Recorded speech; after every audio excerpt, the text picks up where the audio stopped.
Good afternoon, John. John Donovan. Hey, Marty Killer.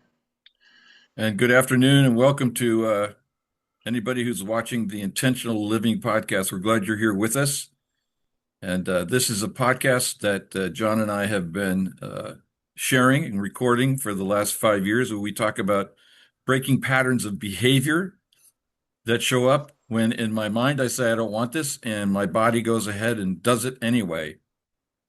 And so many of us in today's culture live in this world of compulsion, and which creates confusion and frustration in our consciousness.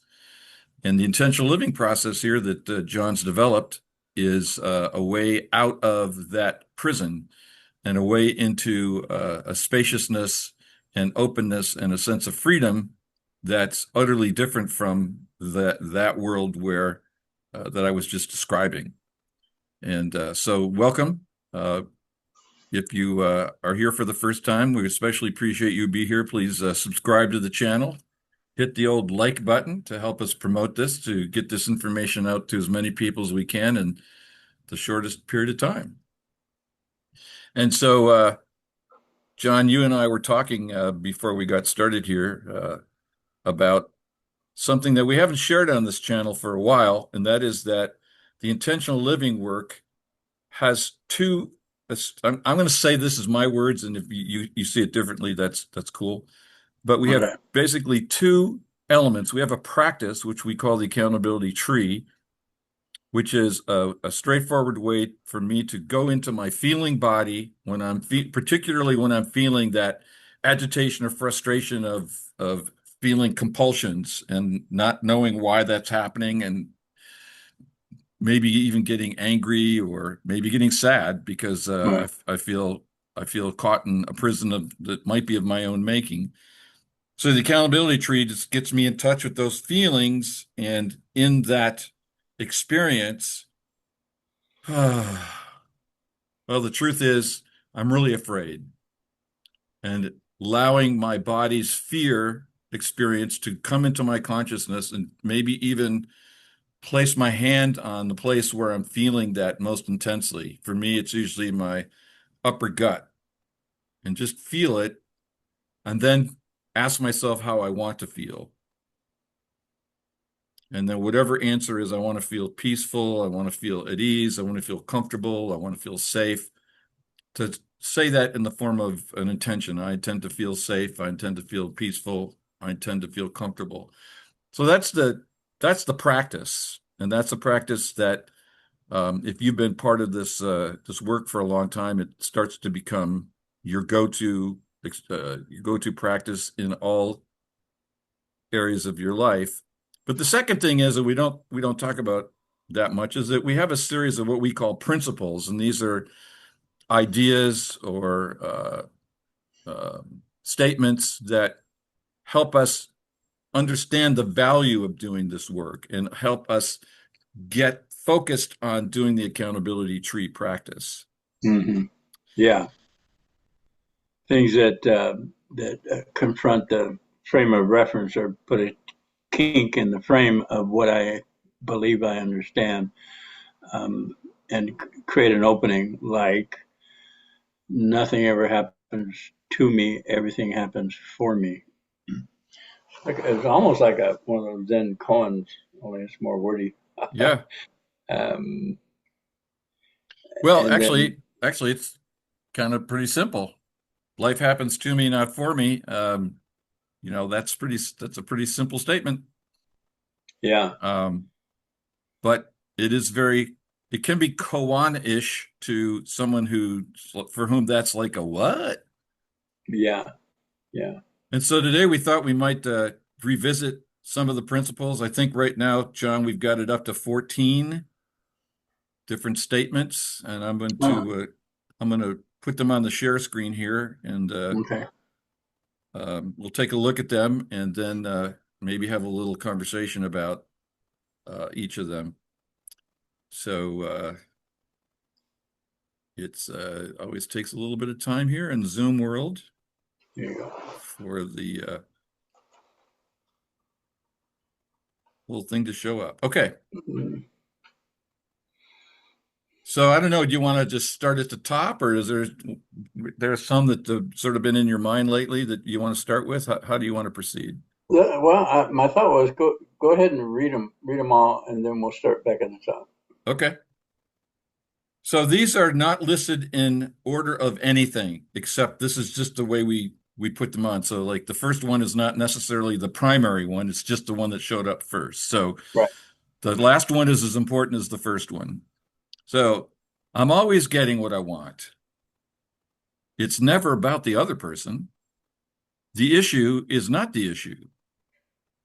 People treat me the way I want them to. The quality of my life is determined by the focus of my attention. Life happens for me, not to me. What I resist persists. Hurt people hurt people. The world outside me is but a reflection of the world inside me. Life is lived from the inside out. It doesn't have to make sense. Trust the body. No blame, no judgment. Healing is contagious. And the more conscious we are of what we choose, the more powerful the choice. Yeah. So that's where we are right now. And so which one of those sort of says to you, talk about me? Well, let's just start right at the top because they're Okay. all. What are you saying? And I think this is Um, one of the most controversial ones that when I'm doing group meetings, I get a lot of pushback on this one. right. I'm always getting what I want, even though it looks like I'm a victim or I'm being abused, or, and we're talking about adults here. Right. This is not true about children. Children are codependent. That's the definition. They are codependent. They are dependent on their caregivers for life, and they are victims. They are truly victims. Um, and what the problem I found in my recovery is that belief system or reality of that child, and the reality of the child is I'm a victim. I'm being abused. I have no recourse. I have to stay here and take it. Um, so I bring that subconscious belief system with me into my adult life, which I mean by that is in my subconscious as a belief, as a perception, and then it becomes the reality of my adulthood. Can I just add right there? Yeah, yeah, Again, for the newcomer, this happens because there's nothing else that intervenes to change it. right. And so I've been living my life and reinforcing this belief of a wounded child year after year through my adolescence, my early adulthood, et cetera, et cetera. So that's the reason why this persists into adulthood. Sorry, Yeah, John, just wanted to yeah, make yeah, that yeah. No, that point. that's a good thing about being two of us on here. We can qualify and get some things straight. Right. Um, so when I find myself as an adult and I recognize where I'm at, which before my recovery, I was able to recognize that I was an alcoholic. Okay. So what I'm saying is that's what I wanted. And I'm saying that, Subconsciously. well, that's what I meant to qualify it. Yeah. That's what I want, my total consciousness. And the reality of the child was, I don't know, I deserved this. There's something wrong with me. I'm to blame. Um, Stuffing feelings that coping mechanism followed me into adulthood. Now, these traumas, 9/10 of my total experience are subconscious, and it's relegated to the subconscious so that I'm not preoccupied with thinking about everything that happened or trying to sort it through to make a decision in the moment. It's automatic. It's like the subconscious can go through 4 million bits of information per second. And then whatever situation I find myself into, based on that informed decision from my subconscious, I make a choice. Okay. So that information put me in a reactive mode. So that if I experience stress in a relationship, my go-to one, excuse me, I'm gonna have a drink, or I'm gonna get loaded, or I'm going to work, or I'd go into another pattern of behavior that seemed unreasonable at the time, rageaholic, workaholic, um, and be reactive all the time, and then blame my choice or my reaction on the other people instead of realizing that there's something in me that, in order for me to survive my childhood, I needed to stuff my feelings. Well, how can I do that as an adult? One of the ways I did it was through drinking alcohol, ingesting some kind of substance, raging. Instead of addressing the situation, I would go into a rage or divert the conversation to something else, be tangential, or just leave, and and then blame the other person or the situation or the government or the mailman or the garbage man. The weather. Yeah, and think that I had to do that or somebody made me do that. It wasn't my own volition, and sorting this out and practicing being accountable for where I find myself, which also means I'm becoming accountable for the decisions I made to end myself up here. Okay. So if I'm an alcoholic and people don't believe me or trust me when I say something, which I lied a lot and I postured a lot, I said I would never drink again, and then I'd go drink.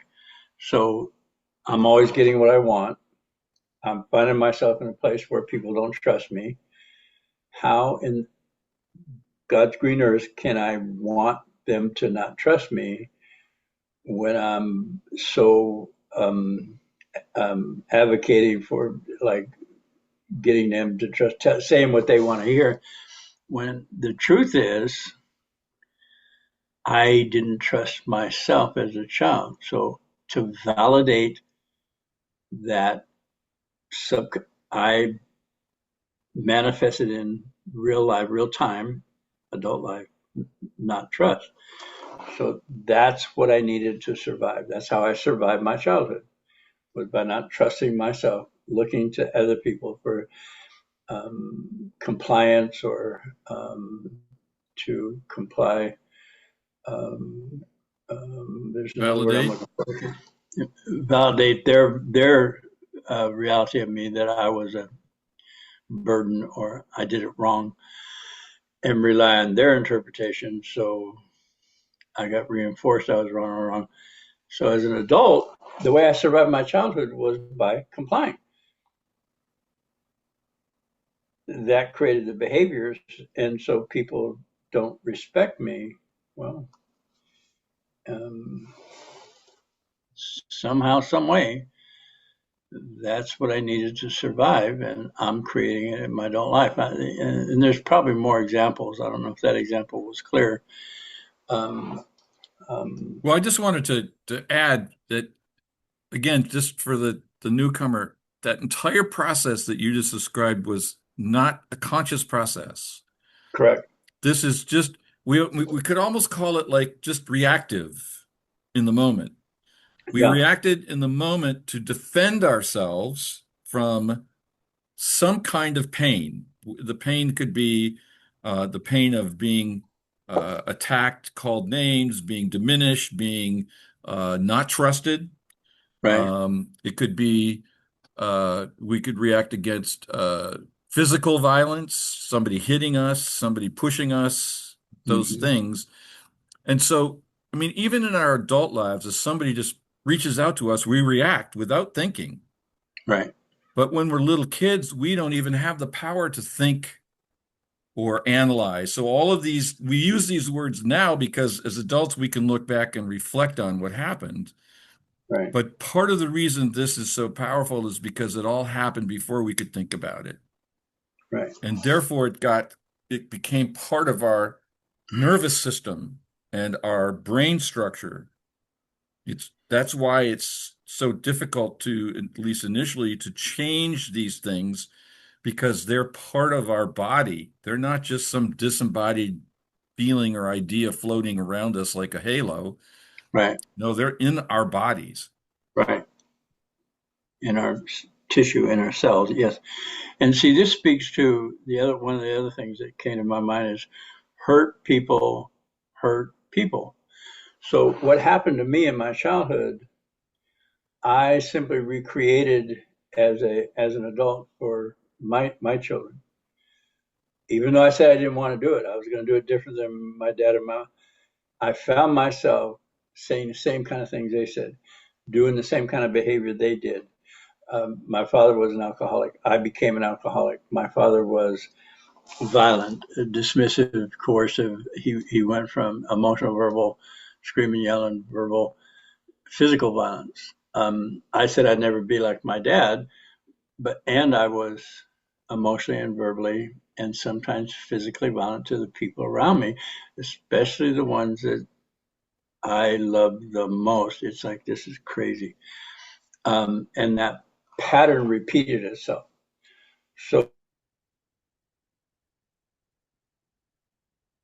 and one of the other things these principles do is because they are like Coney-ish, is they stop, they shock, and then you try to orient to this new concept, and it starts a dialogue.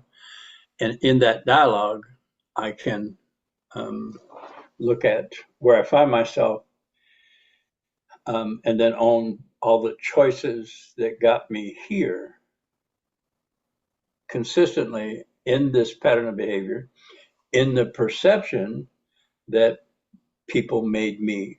Well, for the child, that was absolutely true. My parents made me. Uh, yeah, as, as an adult, I choose. I don't care what people are doing around me. I choose my response or my reaction. And one of the things I wanted to bring up is one of the terms we use to describe this whole thing is triggers. You triggered me. If you hadn't done that, I wouldn't have screamed. Yeah, I wouldn't have ran out the house. I wouldn't have. You triggered me. What's that mean? That something similar to what happened to me as a child is happening now in real time, only my subconscious doesn't tell time. So to that child, it's happening right now, and I'm responding from that subconscious childlike place. So if somebody doesn't trust me to, let's say, act like an adult, yeah, there I am. I mean, explain that. Explain why a conscious 40-year-old man, when the toast is burnt, starts screaming, yelling, running out the room, thinking nobody cares about him. It's like, no, no, no, John, the toast is burnt. It had nothing, it's not about I love you, not about I don't trust you.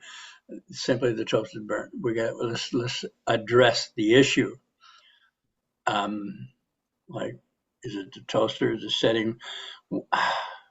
All kinds of things. And on the scale of really important things or dangerous things, burnt toast is way, way, way low on the intensity scale. And yet, when that happened, because I remember, especially when that happened, I went from 0.002 as far as intensity. I was up 6, 7, and 8. Okay, that speaks to unresolved childhood trauma.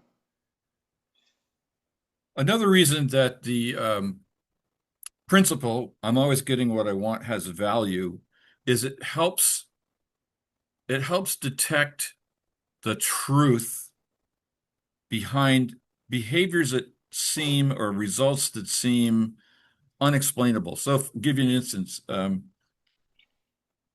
think that we both have worked with people who get who get jobs where they continually get fired from them, Mm, or they don't get along with the people there, and they think that the boss is out to get them.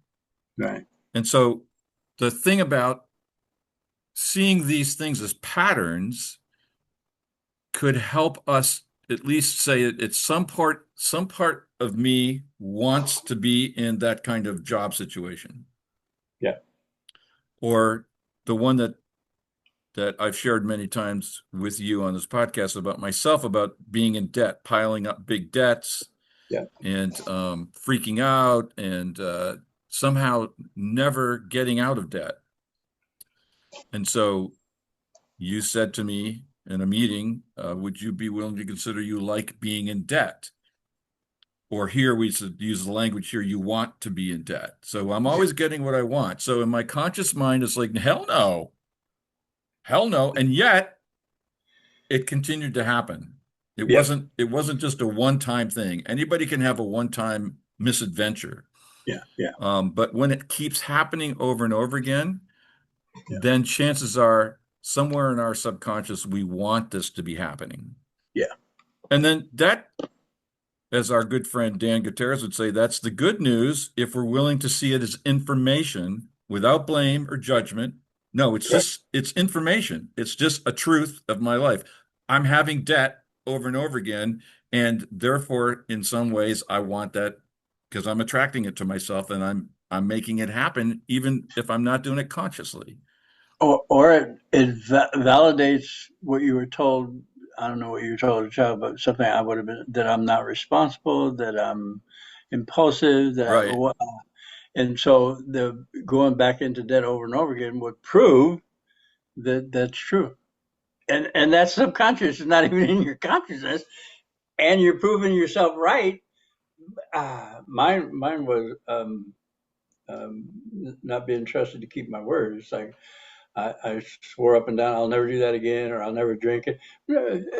Every time I said it, 2.5 seconds later, I was either in a behavior. It's like I was not trustworthy. So I wanted to have people recognize that I wasn't trustworthy because it validated how I survived as a child. Well, there's another thing that is really important to appreciate here, which is that maybe you can explain this better than I can, but we develop a chemical addiction to those feelings. Yeah. So that feeling that I had of waking up in the middle of the night with dread and adrenaline and high heart rate, and I can't go back to sleep, anxiety, sweating, all that Yeah. kind of stuff. The fact that I keep getting that in a certain kind of way helped me understand what it's not really that I wanted to be in debt as much as I wanted that feeling Right. that being in debt got me, and being in debt was the quickest way to get that feeling. Right. And so, as I said earlier, these things are in our bodies, and these chemical reactions that come from the different glands that create and secrete hormones that generate feelings are they're just all programmed to do that. Right. And I want that feeling subconsciously. I'm always getting what I want. What's the affect I'm getting? I'm not just getting being in debt, but I'm also getting this hyper vigilant, overreactive, stressful body chemistry. Right. Part of what the information I got from the 12-step meeting are people affiliated with it, Adult Children of Alcoholics. One person stated it as we recreate our family of origin body chemistry. So if I survived my childhood by stuffing feelings, which created stress or cortisol, there's a corresponding body chemistry to stress, then my body got it that when I'm in this mode, this chemical, that means I'm going to live. So my survival mechanism wants me to live. So it, for me, for me, it creates this body chemistry to ensure myself that I'm going to live because I lived through it.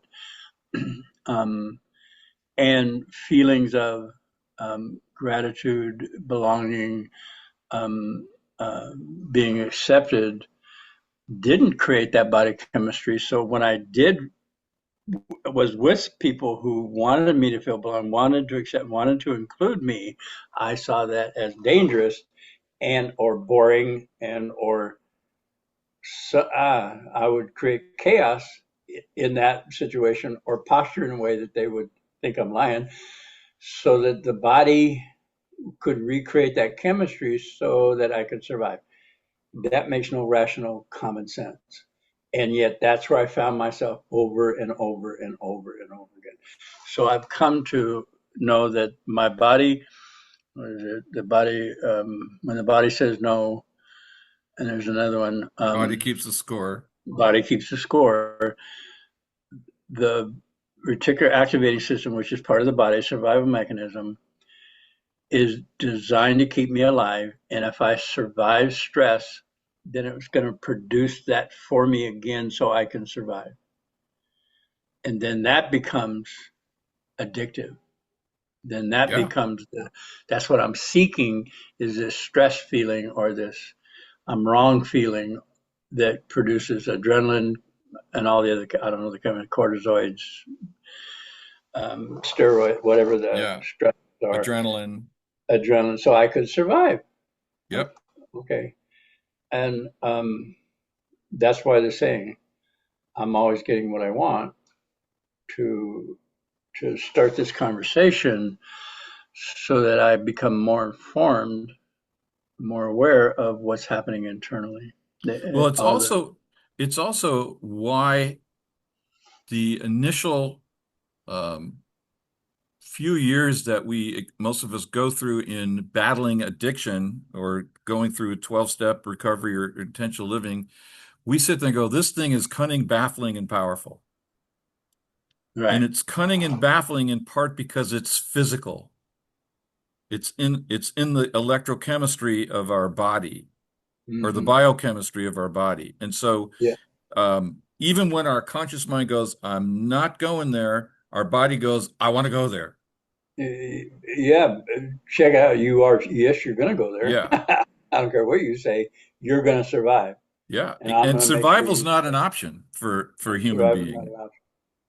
So we have to survive. And particularly for us when we're little children, there's survivals. So just get this, that when a child is in a stressful situation, emotionally stressful, physically stressful, sexually stressful, Yep. he or she has to survive.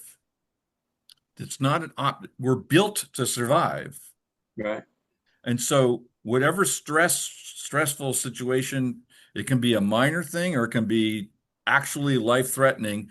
We're going to Mm-hmm. produce the chemistry to try to get us out of the situation or to try to mask the fear to find a way to survive. Just the same way adrenaline will jump in and change our body chemistry when we have to run or we have to fight something that's threatening us in Yep. Yep. real life terms. Right.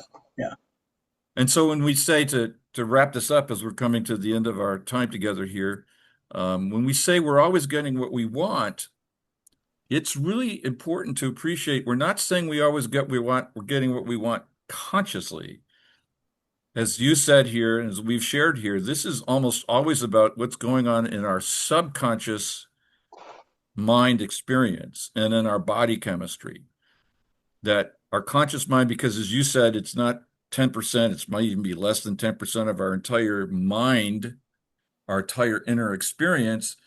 Well, that means that 90%, that 90 plus percent's got a lot of weight and a lot of uh, Influence. and inertia. And Yep. so the conscious mind, as we try to change that relationship, it takes time to shift the balance in our subconscious mind, to wean ourselves off that body chemistry by supplementing it with something that we say we want consciously. Right. As I said at the beginning of our conversation, just for the newcomer, this is what the accountability tree is about. It's about feeling those repressed feelings, feeling those unhappy feelings, feeling that fear, feeling that grief. And when we feel it, we're in a certain way, we're liberating it.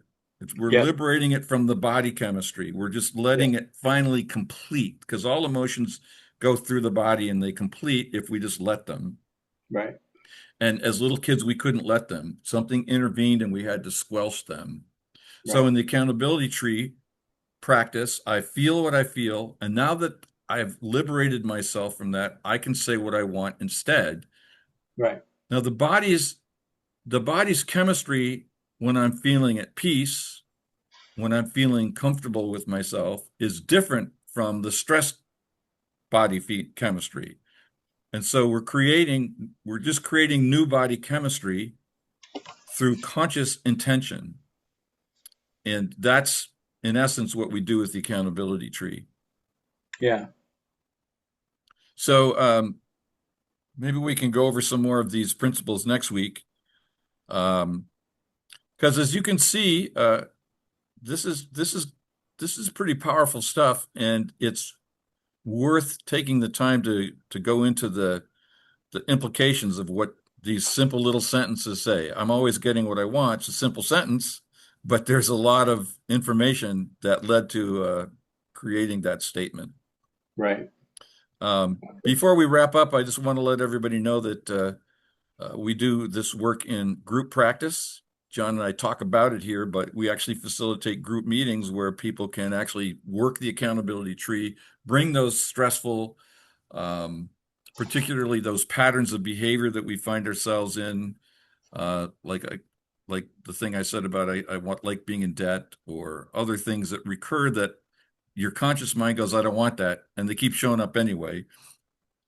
We work on these things in group meetings. There's 4 of them a week, facilitated by John and myself and 2 of our colleagues, different days of the week, different times of the day, and they're all on Zoom. And so we invite you to join us and check this out for yourself. Information on the times and days and Zoom addresses will be at the end of the podcast. So please Yep. feel free to join us. And Okay, Mark. so any last minute thoughts before we wrap up? Well, we got a lot of fodder for a whole bunch of podcasts, and I got something to add to. We'll add them to and talk about them next week. All right, brother. Okay. Thanks a Thank you, lot. Mark. We'll see Yes, you. We'll see you next week. you got it.